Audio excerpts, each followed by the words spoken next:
Hey, all you cool cats and kittens, it's your favorite history teacher back at you again with another historical video. And today we start a new topic, not a new unit, a new topic, the topic of imperialism. And this is chapter 9. We're only going to do the first couple sections of chapter 9 because then we are going to be writing a DBQ on imperialism in Africa. So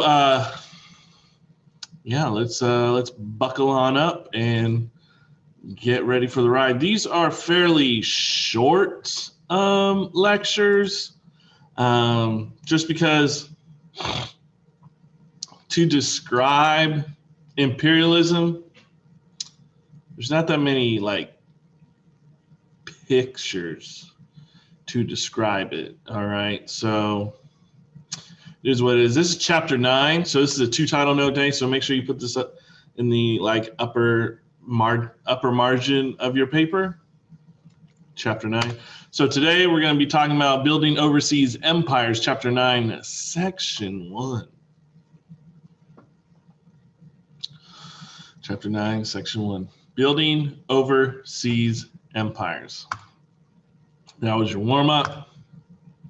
Objectives. By the end, you'll be able to understand motives for a new age of imperialism, trace the rapid spread of Western imperialism, and learn the new forms of imperial rule. It helped, it being the Industrial Revolution. So the Industrial Revolution helped transform the West. Advances in science and technology, industry, transportation, and communication provided Western nations with many advantages. The West had economic and political power ready to dominate the world. And just so you know, imperialism wasn't new or anything. Imperialism, by definition, is the domination by one country of the political, economic, or cultural life of another country or region. Okay.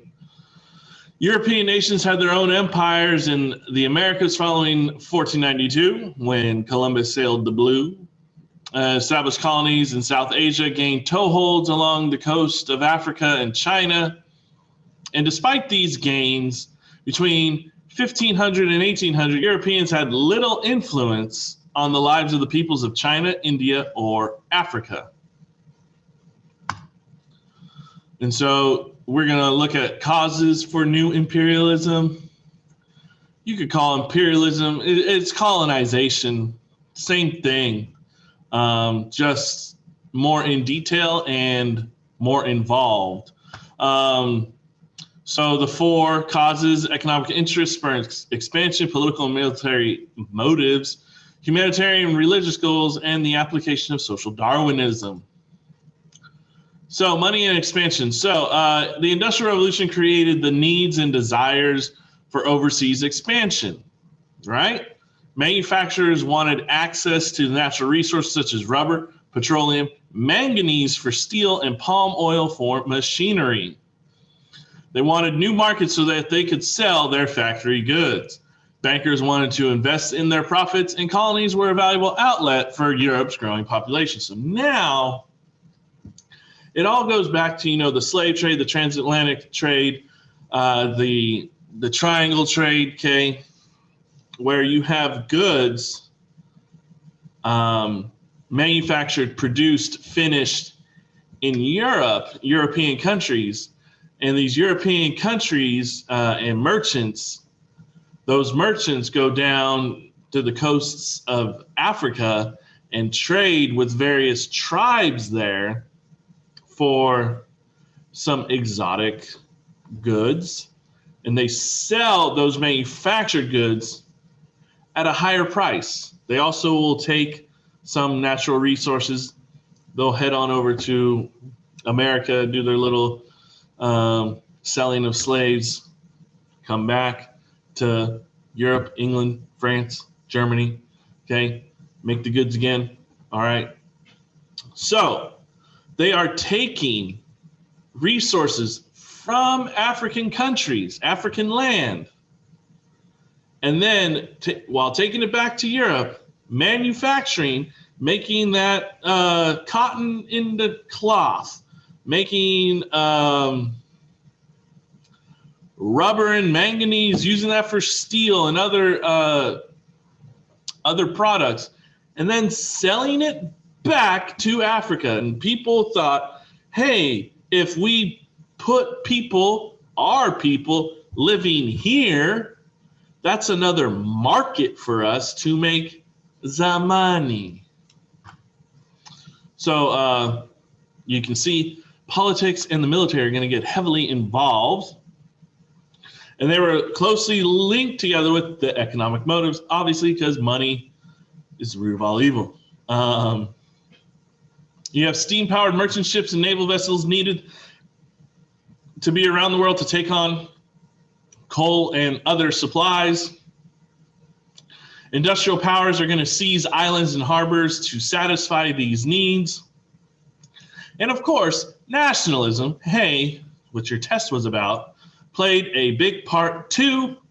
France is going to take lands in Western Africa. Great Britain and Germany, GB, Great Britain, Germany are going to seize lands nearby French colonies, if you want to call them, to halt their expansion because they kind of beat them there.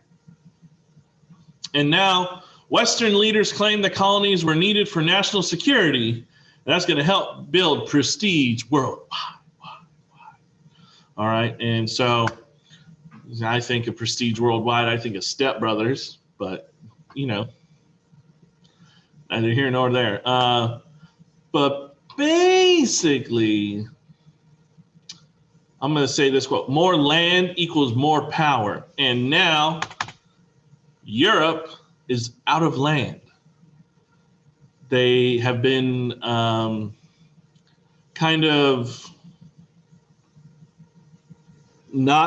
they've been losing land in the Americas because, you know, independence movements and all that.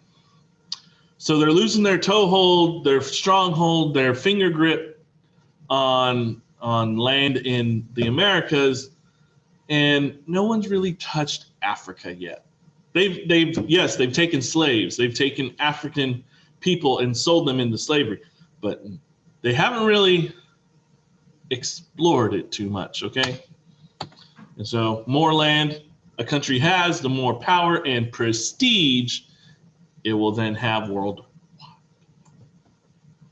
All right, humanitarianism and religion. So Westerners had a, quote, general concern for their little brothers around the world. Do you honestly think that? Missionaries, doctors, and colonial officials believed they had a duty to spread their religion, their ideas. They're going to spread the blessings of Western civilization like medicine, law, and the Christian religion. Because it's not like the African tribes across the whole continent had their own type of religion. No, they had to believe in the Christian religion.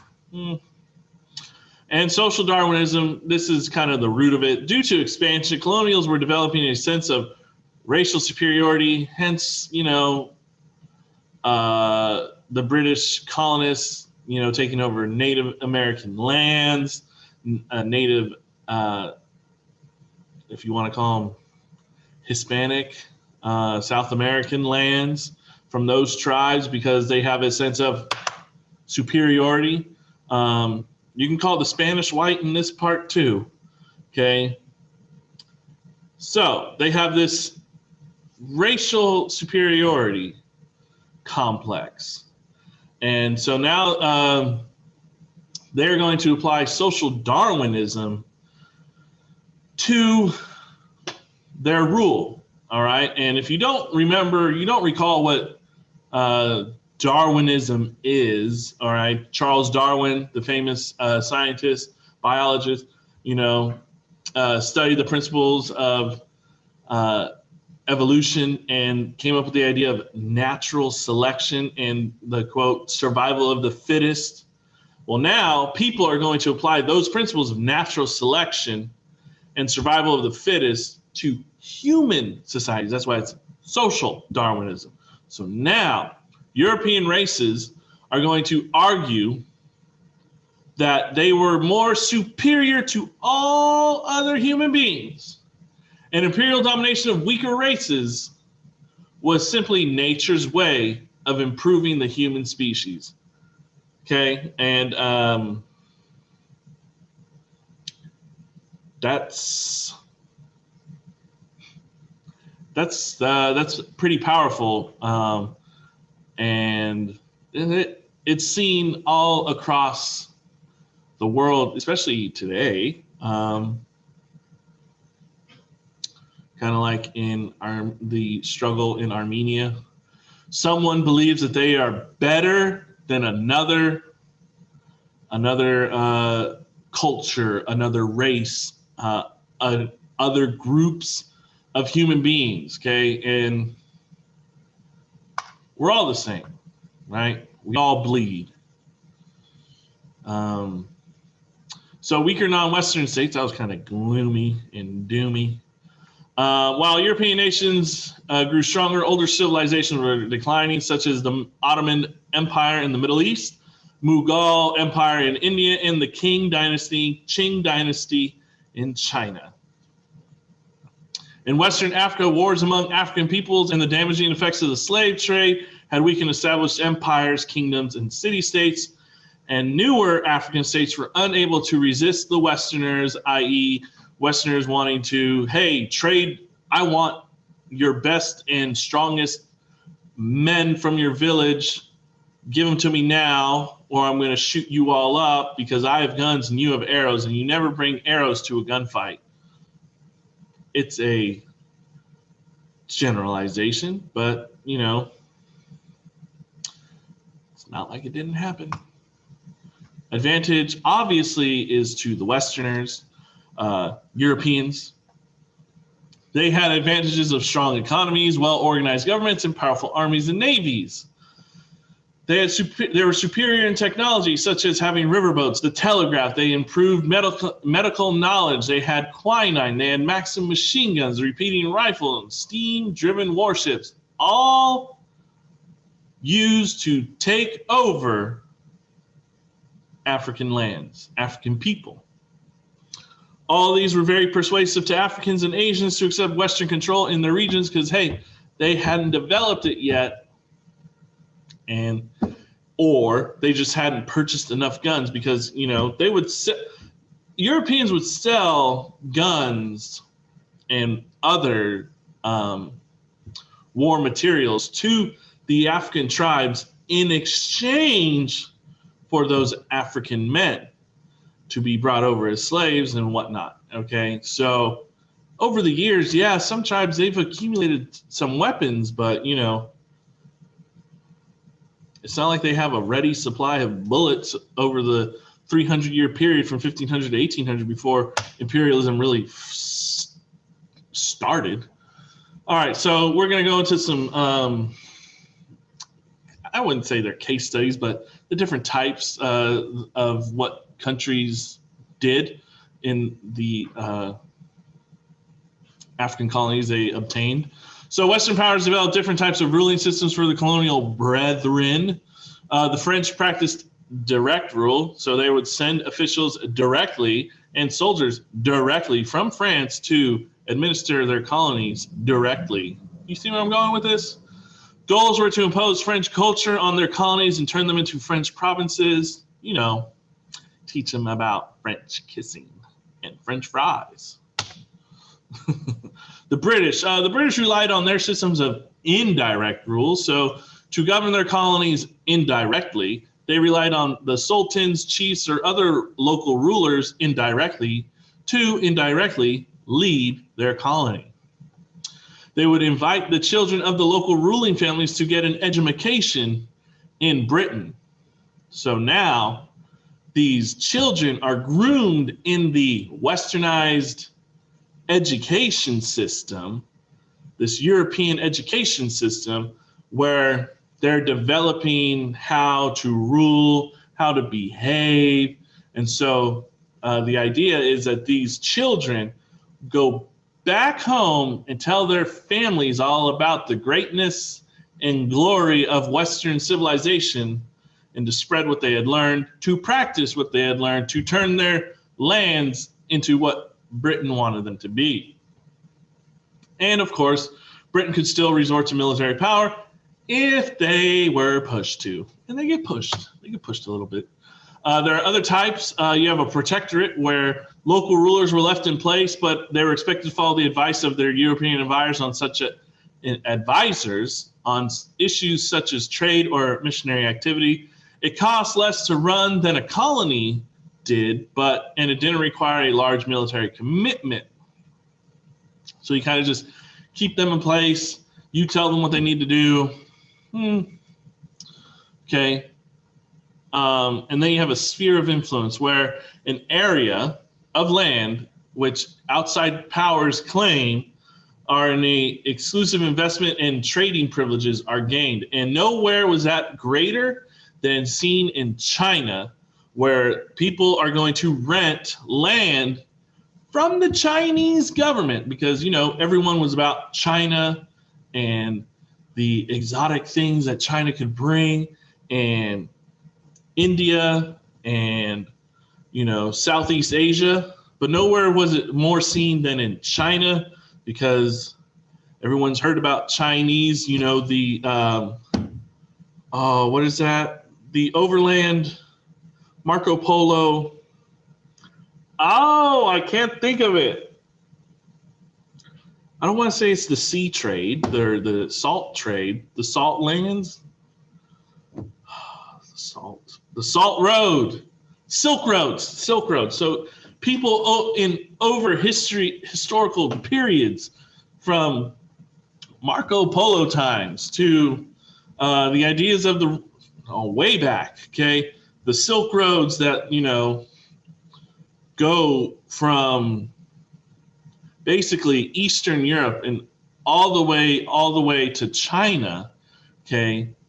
People knew what China had. China had all these resources that were great in their country. So they are going to, getting back to a sphere of influence, they are going to rent land claims and pay the Chinese government to, say there's, I'm just going to say cotton. I don't know if cotton was grown there. Or coal. The Chinese had coal. So they're going to take the coal from China as their own, and they're going to exploit that part of China for their own benefit and only pay, China a measly renter's fee for that land and for the resources they got. Okay. So that was a brief overview of how imperialism will start. And it's a gloomy one. Tomorrow we're going to get into the divisions, as you saw, the partition of Africa. So we'll get into that tomorrow. This is just a brief overview of what is to come in your DBQ, so you can use some of this knowledge that you've hopefully learned and apply it in your essays. Fun times. All right, so your homework is to do page, I can't read my own writing. 289, questions 3 and 4, not 3 through 5, 3 and 4. Okay. If you liked the video, make sure you smash that like button. And as always, stay safe, wash your hands. Peace.